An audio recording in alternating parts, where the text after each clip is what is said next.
Assembly will hear an address by His Excellency. L'Assemblée va maintenant entendre une allocution de Son Excellence Félix-Antoine Tshisekedi Tshilombo, président de la République démocratique du Congo. Je prie le protocole de bien vouloir accompagner Son Excellence à la tribune et l'invite à prendre la parole.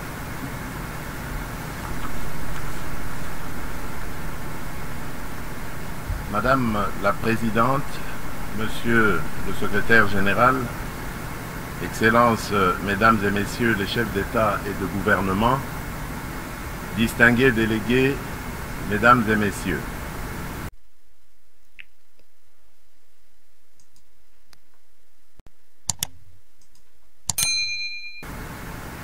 Je voudrais avant toute chose adresser mes vives félicitations à Madame Annalena Baerbock pour son élection à la présidence de la 80e session ordinaire de l'Assemblée générale des Nations unies.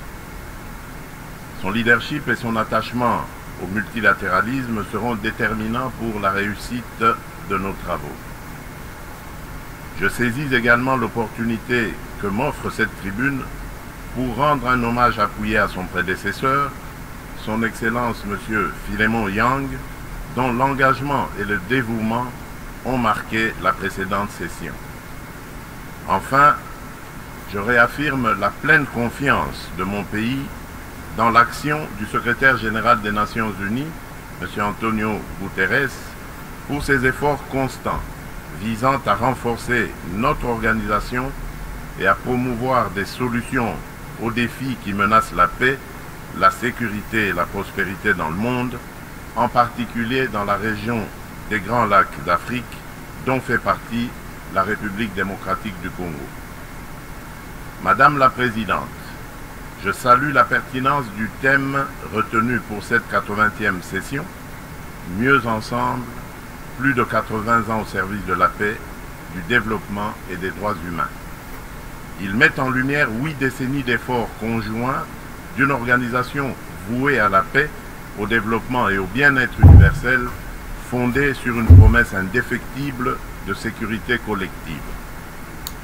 Le 80e anniversaire de l'Organisation des Nations Unies, garante de cette sécurité depuis 1945, est l'occasion de réaffirmer les vertus d'un multilatéralisme efficace et de rendre hommage à l'idéal de paix, de dignité humaine et de solidarité entre les nations qui inspira ses fondateurs.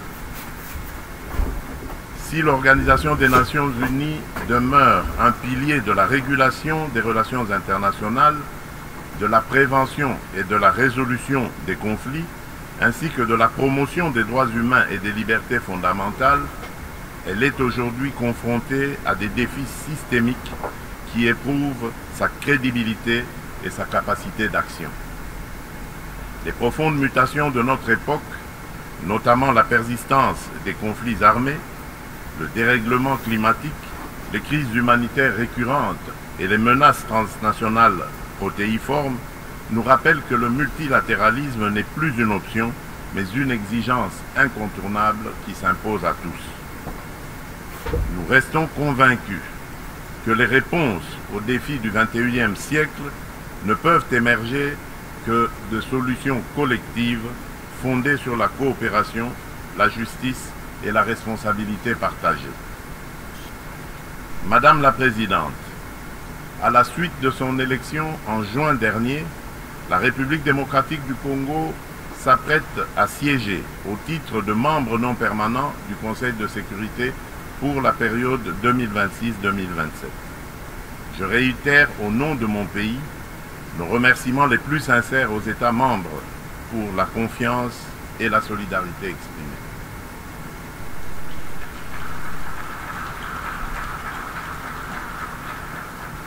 Notre participation sera résolument constructive et holistique. Elle s'articulera autour de 2 priorités indissociables, paix et sécurité d'une part, et prévention et résolution des conflits d'autre part. Nous entendons également contribuer activement à l'élaboration et à la mise en œuvre du nouvel agenda pour la paix afin d'apporter à la lumière de notre potentiel et de notre expérience, une impulsion à la réforme des opérations de maintien et de consolidation de la paix, ainsi que à l'adaptation du système de sécurité collective des Nations Unies.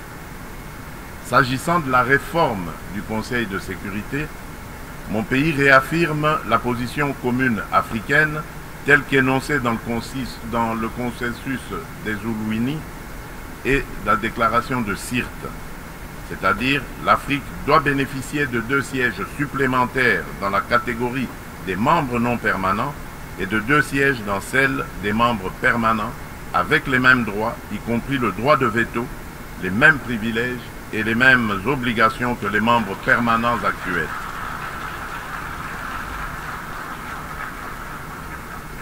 Forte de ces 54 États et de plus de 1,2 milliard d'habitants, l'Afrique ne saurait demeurer en marge des décisions qui engagent la paix et la sécurité internationale.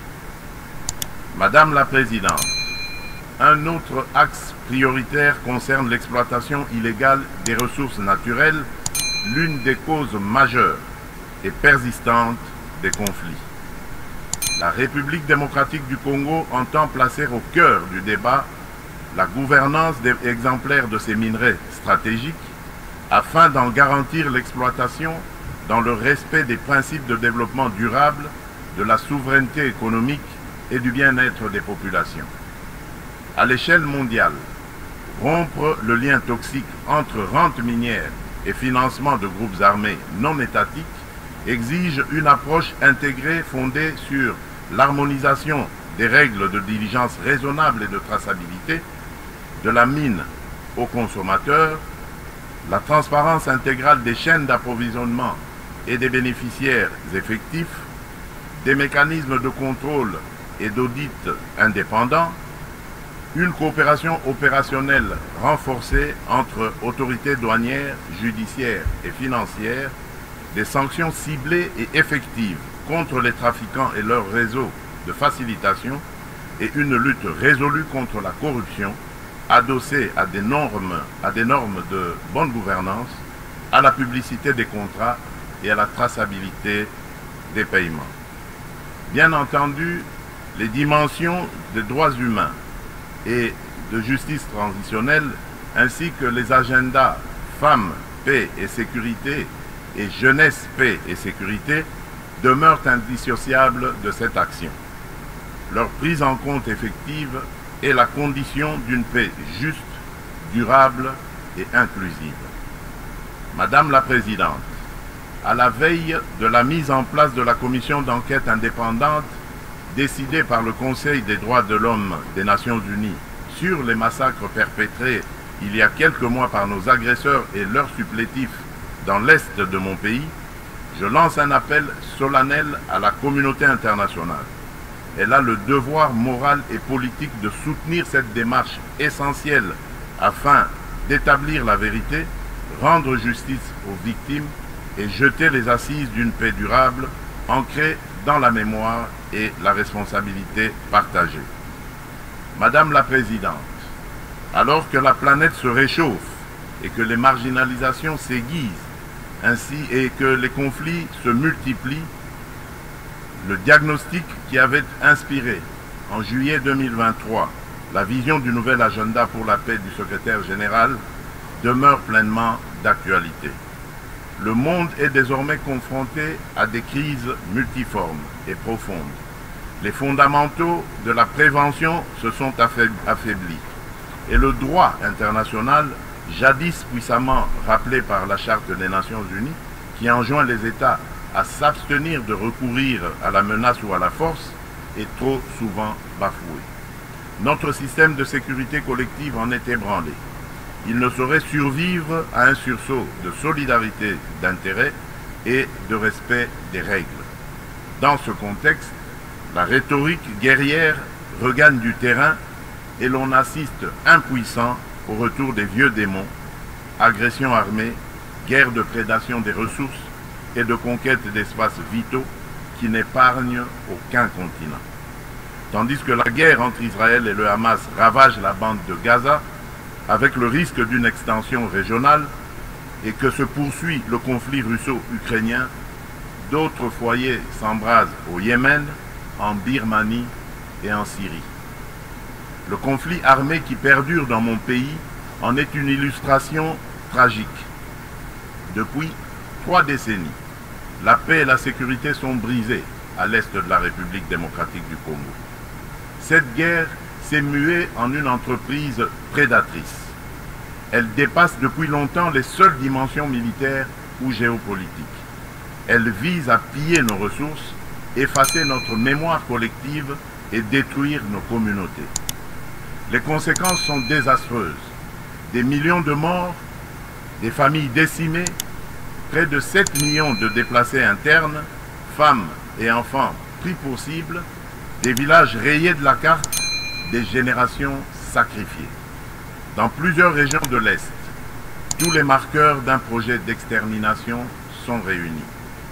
Les Nations Unies elles-mêmes, à travers le rapport Mapping, ont documenté l'ampleur des atrocités. Ce n'est pas seulement un conflit, c'est un génocide silencieux qui frappe le peuple congolais depuis plus de 30 ans.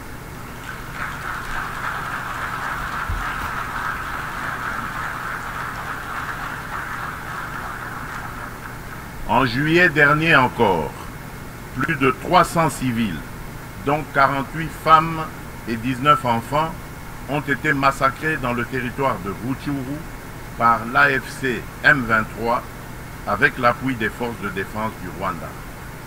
Ces crimes ne sont pas isolés, ils s'inscrivent dans une continuité macabre. Je remercie les États-Unis d'Amérique d'avoir pris l'initiative le mois dernier de convoquer une session extraordinaire du Conseil de sécurité pour examiner ces massacres documentés par Human Rights Watch. Pour mettre un terme à ce conflit, le Conseil de sécurité, par sa résolution 2773 du 21 février 2025, a notamment exigé le retrait du M23 des villes de Goma, Bukavu et de toutes les zones sous son contrôle, le démantèlement des administrations parallèles instaurées en violation de la souveraineté de la République démocratique du Congo, ainsi que la cessation de tout appui direct ou indirect au M23. Je salue à cet égard le leadership du président Donald Trump, qui a créé les conditions d'un dialogue ayant conduit le 27 juin 2025 à Washington à la signature d'un accord de paix entre la République démocratique du Congo et le Rwanda. Cet accord engage expressément Kigali à un retrait complet et vérifiable de ses troupes et à la levée de ses mesures dites défensives. Il prévoit également le désengagement, le désarmement et l'intégration conditionnelle des groupes armés non étatiques au sein des forces armées de la République démocratique du Congo et de la police nationale congolaise, la mise en place d'un mécanisme conjoint de coordination en matière de sécurité, ainsi qu'un dispositif garantissant le respect de l'intégrité territoriale et l'arrêt des hostilités.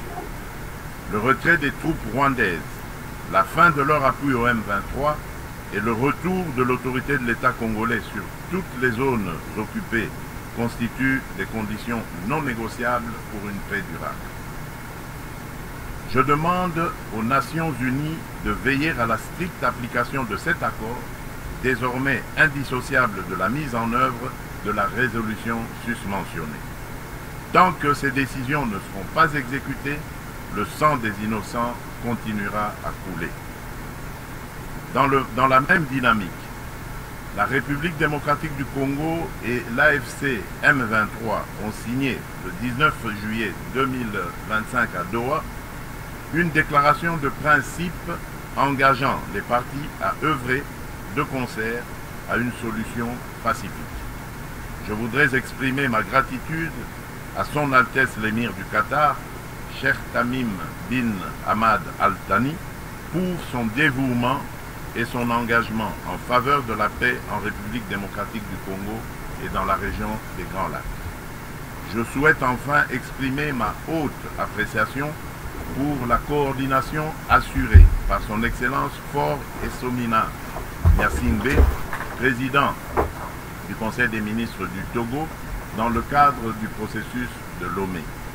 Cette dynamique procède de la convergence des efforts du processus de Luanda, conduit avec constance par son Excellence João Manuel Gonçalves Lourenço, président de la République d'Angola et président en exercice de l'Union africaine, et du processus de Nairobi, facilité par son Excellence Uhuru Muigai Kenyatta, ancien président de la République du Kenya. Ensemble, ces initiatives ont jeté les bases d'un mécanisme unifié de facilitation régionale. Un élan que nous comptons poursuivre pour préserver la cohésion continentale, renforcer la coordination entre les initiatives africaines et consolider un cadre d'action harmonisé afin de restaurer de manière durable la paix à l'est de la République démocratique du Congo.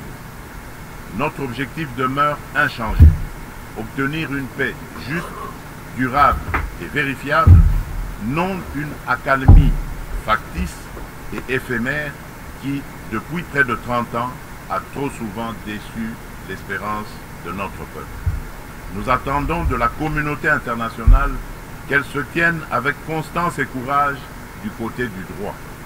C'est à ce prix que la vérité l'emportera sur l'impunité et que la paix redeviendra possible. Madame la Présidente, il convient de préciser que le processus diplomatique engagé avec toutes les parties au conflit n'exclut nullement la quête de justice et de réparation. Si le monde hésite encore à nommer notre douleur, nous n'attendrons pas. Nous en sommes les premiers témoins. Nous en serons les premiers artisans de justice. Mais nous avons besoin de votre solidarité, de votre soutien et du respect plein et entier du droit international.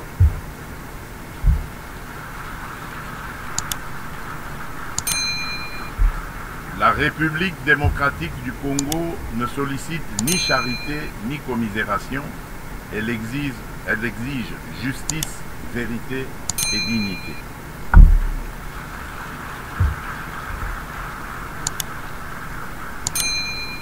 Notre pays a tendu la main. Nous avons signé des accords de paix, accepté le dialogue, pris des engagements pour la réconciliation. Mais une paix factice, bâtie sur l'impunité et l'oubli, n'est qu'un armistice précaire. L'histoire ne jugera pas nos discours, mais notre capacité à reconnaître les crimes de masse, y compris les génocides, et à mettre fin à l'impunité.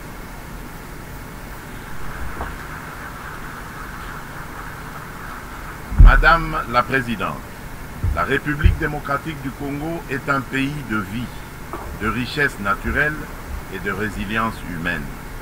Nous voulons contribuer à la paix mondiale, mais la paix commence par la reconnaissance de notre propre tragédie. J'adresse à cette Assemblée un appel solennel. Reconnaissez le génocide congolais, soutenez notre combat pour la vérité et la justice et aidez-nous à bâtir enfin une paix durable au cœur de l'Afrique.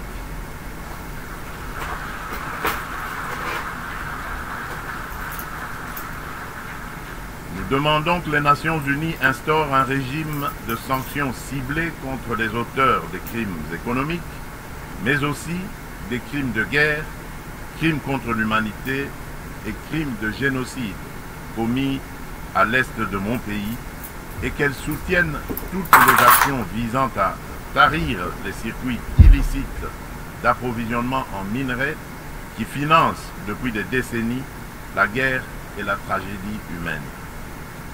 Ces actions doivent être conduites avec l'appui de l'Union africaine, des Nations unies et de nos partenaires au développement, en impliquant les États limitrophes, les entreprises qui achètent et transforment ces minerais du sang, les institutions financières par lesquelles transitent les flux, ainsi que les organisations de la société civile.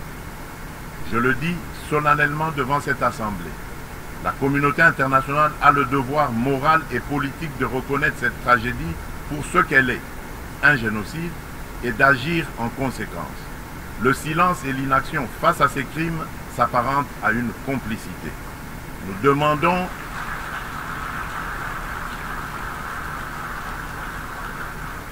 nous demandons la mise en place immédiate d'une commission d'enquête internationale indépendante et dotée de moyens pour établir la vérité, rendre justice aux victimes et rompre le cycle de l'impunité qui nourrit ce drame depuis des décennies. Madame la Présidente, le terrorisme demeure une menace grave pour la paix et la sécurité internationale. Aucune région du monde n'est épargnée. Après l'Asie, l'Europe occidentale et l'Amérique du Nord, ce fléau s'enracine en Afrique et déstabilise plusieurs sous-régions. Al-Qaïda au Maghreb islamique, bien que fragilisé par l'action internationale, conserve ses capacités dans des zones grises et diffuse son influence. Boko Haram au nord du Nigeria et Al-Shabaab en Somalie maintiennent une emprise territoriale significative. En Afrique centrale, après les ravages causés par la Lord's Resistance Army, LRA, de Joseph Kony, le nord-est de la République démocratique du Congo subit les exactions des forces démocratiques alliées, les ADF, un groupe terroriste ougandais ayant fait allégeance à l'État islamique. Ces groupes extrémistes ont laissé derrière eux un lourd tribut humain et continuent de menacer la stabilité régionale. Membre de la coalition mondiale contre Daesh, la République démocratique du Congo appelle les Nations unies à s'engager plus résolument dans la mise en œuvre des recommandations de la dite coalition et du processus d'Aqaba, à savoir le partage renforcé de renseignements, l'assèchement des financements, la lutte contre la propagande et contre les sanctuaires, ainsi que le soutien accru aux communautés victimes dans le plein respect du droit international humanitaire. Madame la Présidente, face à l'urgence climatique, l'accord de Paris demeure le cadre juridique essentiel pour la redevabilité des États en matière d'émissions et d'adaptation afin de contenir le réchauffement à 1,5 degré Celsius. À ce titre, la République démocratique du Congo a adopté son plan national d'adaptation 2022-2026. Nous nous sommes engagés à arrêter et à inverser la perte de forêt et la dégradation des terres d'ici 2031, tout en promouvant un développement durable et une transformation rurale inclusive. Depuis décembre 2021, un ensemble de mesures soutient la restauration des paysages forestiers, notamment le programme Jardin scolaire pour 1 milliard d'arbres à l'horizon 2030, destiné à renforcer la séquestration du CO2 et la résilience des écosystèmes. Nous saluons l'adoption de la décision 5/CMA.5, établissant de nouveaux mécanismes de financement, y compris le fonds pour pertes et préjudices, afin de compléter les sources existantes et d'apporter des réponses concrètes aux pays les plus exposés. Forte d'un potentiel environnemental unique au monde, la République démocratique du Congo se tient au cœur des solutions. Elle est prête à mobiliser ses atouts naturels au service du climat global, à condition que les engagements financiers soient prévisibles, accessibles et à la hauteur des impératifs écologiques et humains. Madame la Présidente, permettez-moi d'aborder aussi la question des défis énergétiques et de la protection de nos écosystèmes en rappelant que le bassin du Congo abrite la deuxième plus grande forêt tropicale du monde, considérée par de nombreux scientifiques comme le premier puits de carbone terrestre, ainsi qu'un vaste réseau hydrographique dominé par le fleuve Congo, deuxième au monde par son débit. Ces ressources vitales sont gravement menacées par des activités destructrices, déforestation, exploitation illégale, pollution, souvent alimentées par des conflits armés récurrents qui s'apparentent à de véritables crimes contre la nature. C'est pourquoi la République démocratique du Congo soutient l'initiative portée par le Vanuatu, Fidji et Samoa visant à ériger au plan international l'écocide, en incrimination autonome pour sanctionner les actes illicites ou arbitraires causant à l'environnement des dommages graves. Madame la Présidente, l'adoption du pacte pour l'avenir rappelle l'urgence d'accélérer la mise en œuvre des objectifs de développement durable à 5 ans de l'échéance de 2030. La République démocratique du Congo a inscrit cet impératif au cœur de son action à travers le plan national stratégique de développement 2024-2028 qui place l'homme congolais au centre des priorités et intègre les 3 dimensions du développement durable, environnemental, social et économique. Ce plan s'articule autour d'orientations nettes, à savoir consolider la sécurité et la gouvernance démocratique, moderniser les infrastructures et le climat des affaires, protéger l'environnement et garantir l'accès aux services sociaux de base, eau, assainissement, éducation, santé, électricité, etc. Le bilan demeure contrasté, car seuls les ODD 12 et 13 paraissent encore atteignables d'ici 2030, mais des progrès tangibles sont enregistrés. La gratuité de l'enseignement a permis à plus de 5 millions d'enfants de retourner à l'école. La couverture santé universelle élargit l'accès à des soins de qualité. Les politiques d'autonomisation des femmes réduisent les disparités socio-économiques. Ces acquis restent toutefois fragilisés par l'insécurité persistante dans l'est du pays et par la vulnérabilité de notre économie face aux chocs exogènes. Notre économie doit donc se transformer pour devenir un levier de durabilité et de prospérité.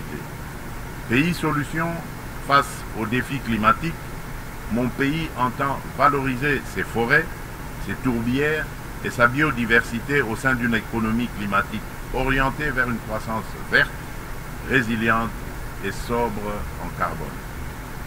À cet égard, le projet Grand Inga, l'un des plus vastes complexes hydroélectriques au monde, incarne notre ambition et renforce le positionnement de la République démocratique du Congo comme pays solution. Fournir une énergie propre et compétitive pour électrifier nos territoires, décarboner notre industrie, soutenir l'intégration énergétique régionale et ouvrir la voie à de nouveaux usages, dont l'hydrogène vert. Cette trajectoire s'appuie sur le développement de marchés carbone intégrés, l'attraction d'investissements responsables et la création d'emplois décents et de moyens de subsistance durables pour nos communautés. Il reste cependant un obstacle majeur, la contrainte financière. Le fardeau croissant de la dette publique africaine, conjugué aux flux financiers illicites, réduit nos marges de manœuvre. Les besoins additionnels pour atteindre les ODD en Afrique sont estimés à 1600 milliards de dollars. Dans le même temps, les sorties illicites de capitaux minent nos devises et notre stabilité macroéconomique. D'où la nécessité d'une réforme urgente de l'architecture financière internationale afin de garantir aux pays en développement un accès juste et prévisible à des financements concessionnels alignés sur leur trajectoire nationale, y compris via une meilleure recanalisation des DTS, la capitalisation des banques multilatérales de développement, des facilités de liquidité contracycliques et une lutte renforcée contre les flux illicites. Madame la Présidente, depuis mon accession à la magistrature suprême de mon pays, la République démocratique du Congo, j'ai impulsé à la conduite de la chose publique une dynamique nouvelle intégrant systématiquement la dimension genre à tous les niveaux afin d'assurer une présence accrue des femmes dans les instances de décision. À titre illustratif, la part des femmes au sein du gouvernement est passée de 17% en 2019 à 32% en 2025.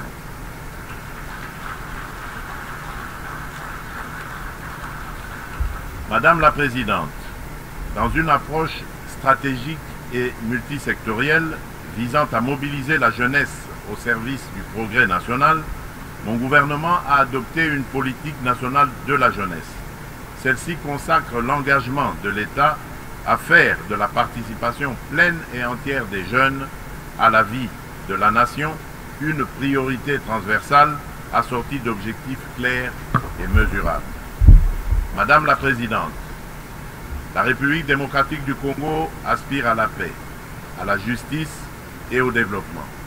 Elle est prête à agir à vos côtés pour une organisation des Nations Unies plus forte, plus inclusive et plus juste. Forte de ses atouts humains, naturels et stratégiques, mon pays entend les mettre au service d'un avenir meilleur pour les générations futures de notre maison commune, la planète Terre. Que Dieu bénisse l'humanité et nous accorde la grâce d'une paix véritable et durable entre toutes les nations du monde. Je vous remercie. On behalf of the Assembly, I wish to thank Au nom de l'Assemblée, je remercie le président de la République démocratique du Congo.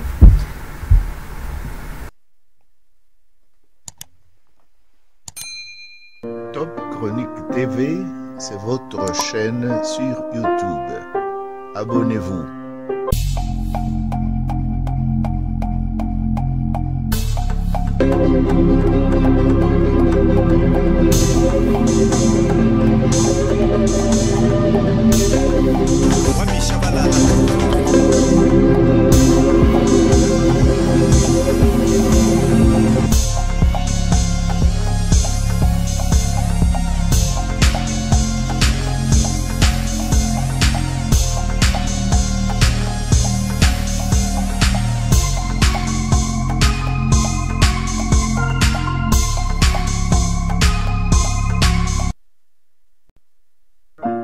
Ne manquez plus aucune émission. Voilà.